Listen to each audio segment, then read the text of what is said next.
How to make a public profile on Snapchat. Hey guys, welcome back to our YouTube channel. Without any further delay, let us get started. Launch your Snapchat application from your device and then get logged into your Snapchat account. Then tap onto your Bitmoji on your top left.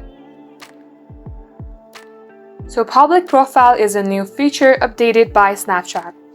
If you scroll below, you will directly see My Public Profile, which is very new. Tap onto it. And now Snapchat is automatically opening Public Profile for all the Snapchat users, meaning that you don't have to do anything in order to create a public profile picture. All you have to do is just tap on this new option, and that will show that you have 5 followers, and all the followers and all the friends that you have will be listed here.